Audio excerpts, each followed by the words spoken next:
วัสดีเพื่อนทุกคนนะคะวันนี้ก็มาเจอกันอีกแล้วนะคะ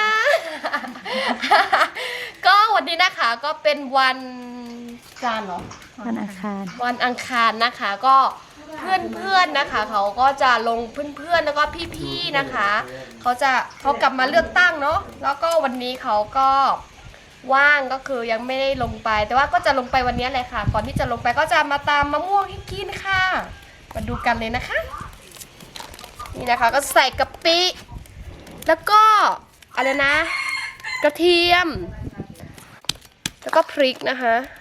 พริกนี่ผสมก็มีปลาป่นด้วยนะคะวันนี้ใส่พริกนะคะแล้วเราก็จะสับมะม่วงแบบนี้นะคะเป็นเส้นๆนะคะเพื่อที่เราจะได้ตำแบบง่ายๆนะคะเพื่อที่จะได้แบบกินแล้วเคี้ยวง่ายนะคะคนที่สับให้เราวันนี้ก็คือพี่คลื่นนะคะน้องคลื่นนะคะเรียนอยู่ชั้นปีที่3แล้วค่ะนะปี4แล้วนะคะแล้วก็น้องสดาวานะคะดาวานะคะ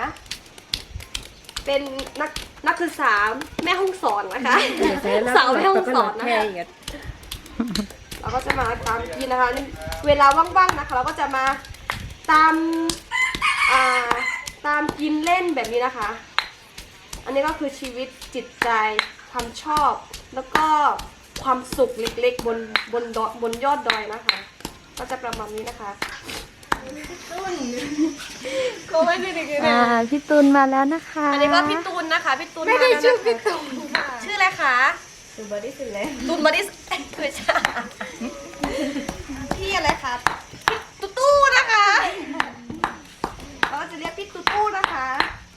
ทำงานที่เชียงใหม่เนาะวันนี้กลับมาเลือกตั้งนะคะก็เลยจะตำมะม่วงอร่อยให้เขากินสักครกหนึ่งนะคะวันนี้แบบแซ่บๆนะคะแบบสไตล์บนดอยนะคะก็ใส่มะม่วงนะคะแล้วก็ตามแบบนี้เลยนะคะใส่เลยหวานเลยเดี๋ยวเราต้องมีแม่อะบุเย่เคเราเกิดจากเด็กแค่เด็กตอนเดียวจิตเลยตามแบบนี้เลยนะคะก็ตามไปเรื่อยๆนะคะ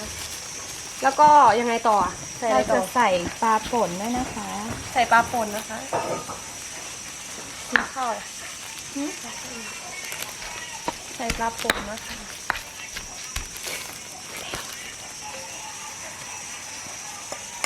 แล้วก็โคเลนะคะโคเลแ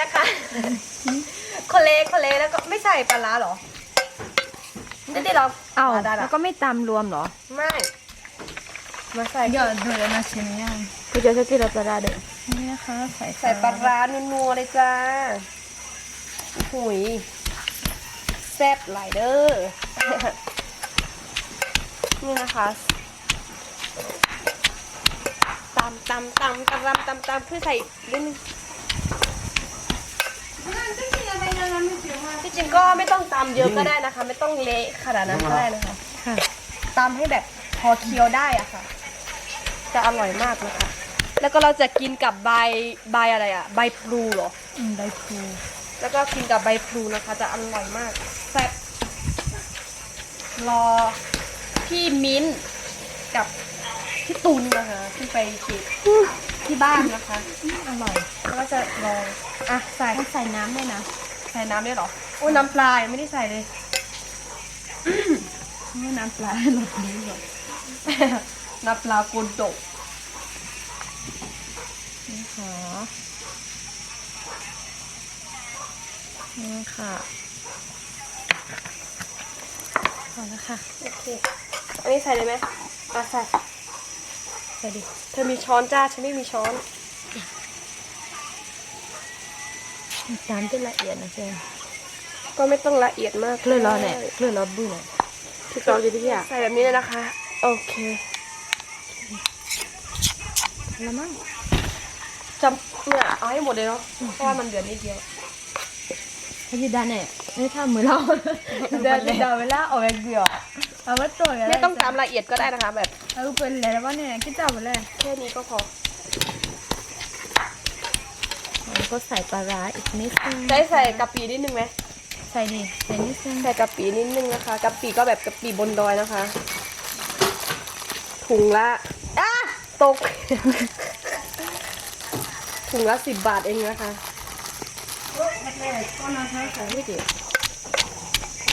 มาที่เราทีกันเลย ไอแพดคือร้อนมาก พอแล้วจ้านี่จ้า โอ้โหใบพลูมาแล้วนะคะโอ้โหเยอะมาก ลูกไม่ชับพลูเลย ชาพลูหรือเปล่าไม่รู้อ่ะจำไม่ได้อ่ะชาอามเหรอ ชาโอมเหรอไม่ใช่ เธอดูนี่นะคะ กิริกวายอง หมอมาเธอเลย ใส่น้ำตาลด้วยนะคะ แล้วก็จะใส่น้ำตาลแบบนี้เลยนะคะโอเคไหมพอไหม พอ โอเคพอโคเลนะคะ กี่อยู่ในชื่อ ตอนนี้เราก็จะจัดจานแล้วนะคะ ให้สวยงามนะคะ ถ้าเราจัดให้สวยงามมันก็จะมีรสชาติที่แบบอร่อยขึ้นนะคะ ถ้าเรากินแบบซกมกรกๆอย่างเงี้ยมันก็ไม่อร่อยนะคะ ถ้าเราจัดนิดนึงมันก็จะอร่อยขึ้นอร่อยขึ้นเยอะเลยนะคะนี่ดูอุ้ยอร่อยมากอุ้ยขนมมาแล้วนะคะ แล้วก็เจที่เลี้ยงเราวันนี้ก็คือเจมินนี่ค่ะขนม โอเค แล้วก็น้ำโอ้โห เนื้อน้ำเสียกันได้มาต่อติดข้าว นี่นะคะ เสร็จเป็นที่เรียบร้อยนะคะน่ากินไหมคะโอ้โหน่ากินมากเลยนะ นี่ คะ ก็อะไรไปจบ อันนี้คือกินฟรีนะคะไม่ขายนะคะ ถ้ามาหาที่บ้านก็คือเดี๋ยวจะตำให้ฟรีเลยนะคะนี่ มันดูก่อนตัวชุยด้วยก็มาโดนอะไรเลยชุยก็ชุย บาย